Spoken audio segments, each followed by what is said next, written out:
can clearly see that f is indeed a bilinear form, since f of x1 plus x2 time O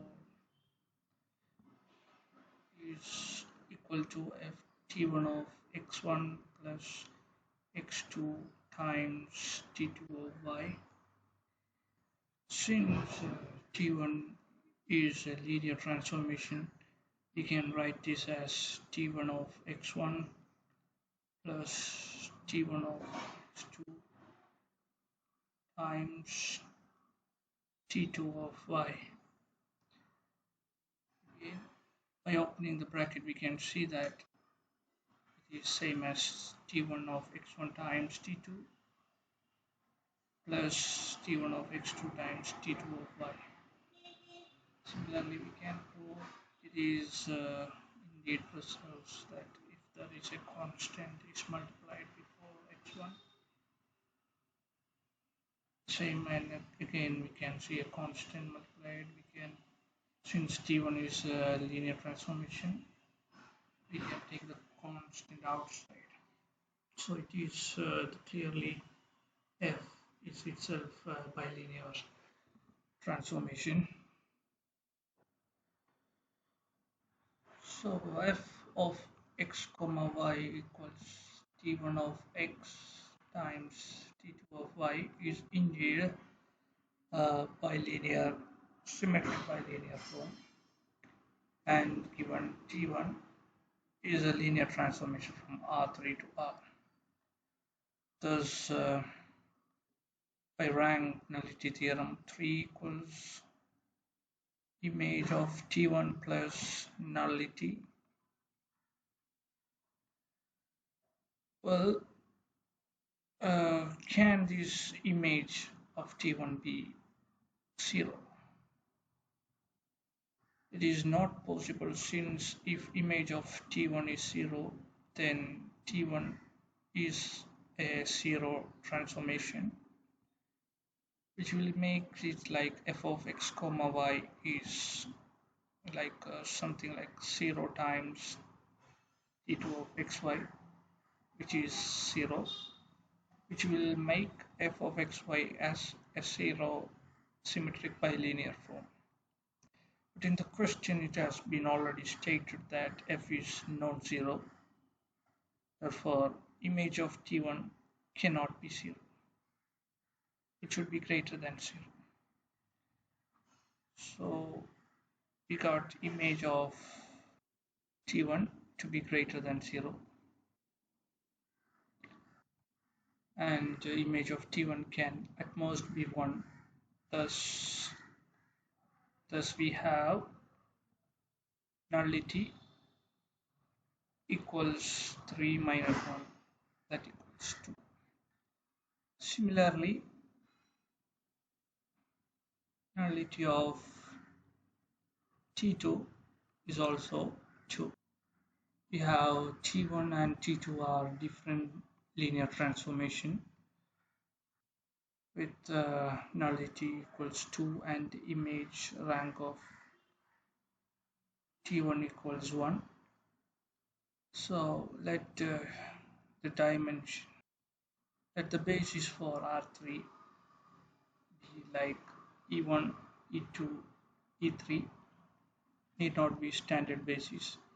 Since the nullity of T1 is 2, let us say T of E1 is not 0, but T1 of E2 equals 0, and T1 of E3 equals 0.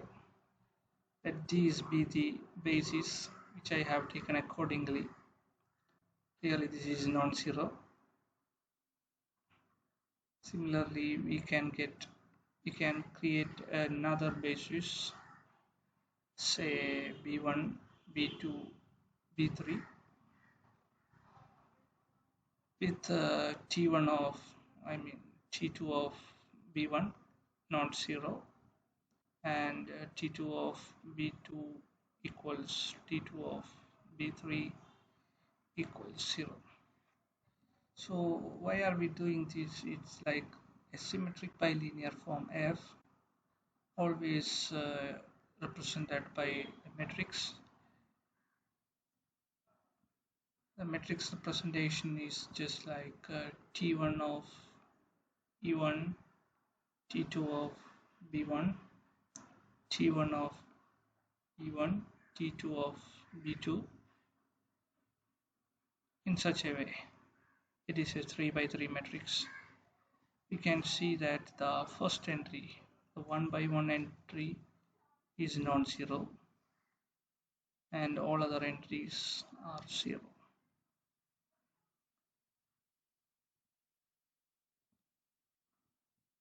We'll move to the next. Thus F matrix is it's like a non-zero quantity here, and all other place we have zeros here. This is the matrix representation of F. Therefore, since we have only one entry to be non-zero, the rank of F is clearly 1. Thus, first option is correct. Since rank of F is 1, clearly not 3, thus determinant of F is 0, which implies 0 is an eigenvalue.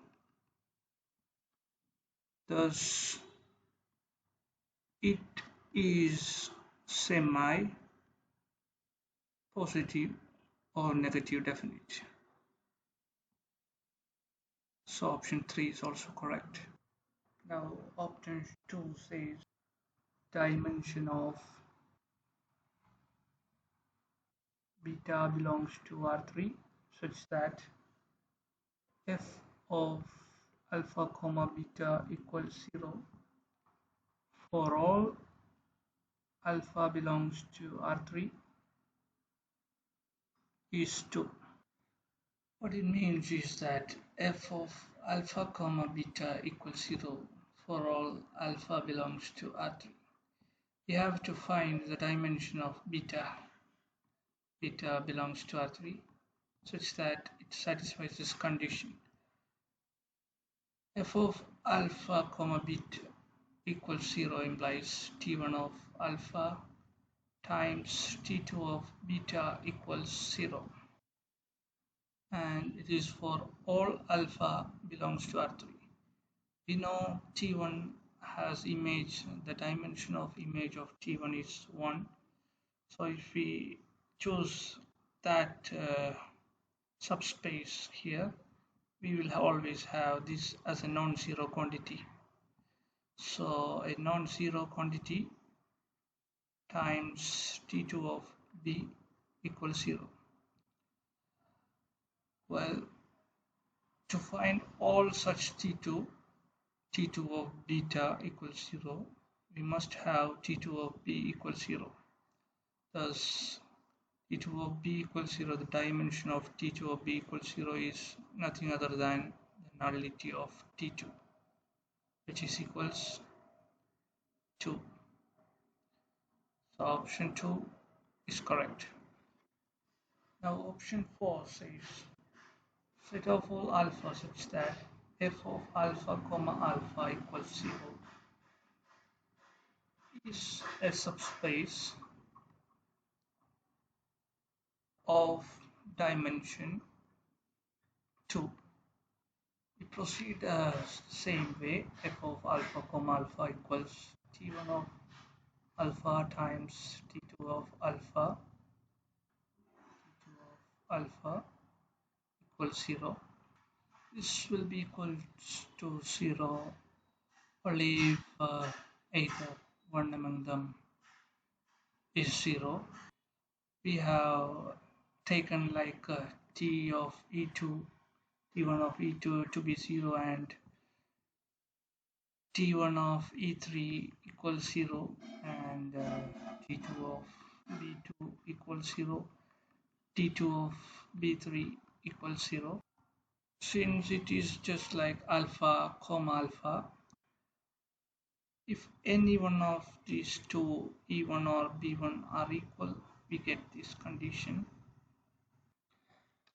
Well, clearly, since we have T1 of E2 equals 0 and T1 of E3 equals 0, we have f of E2 comma E2 equals T1 of E2 times T2 of E2 equals 0 times something, it doesn't matter, equals 0, and f of E3 comma E3 is in the same way we get 0.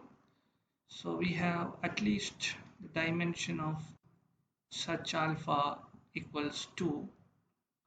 We have dimension at least 2. So since alpha belongs to R3, it can be dimension 3. But let's see, it is not possible. So now we have f of E2 comma E2 equals 0, f of E3 comma E3 equals 0. Now also we know that f of b2 comma b2 equals 0 and f of b3 comma b3 equals 0. Suppose if b2 is not in the span of e2 comma e3, which implies like b2 comma e2 comma e3 is a basis for R3, is a basis. This would give E1 as a linear combination of, say, C1 times B2 plus C2 times E2 plus C3 times E3.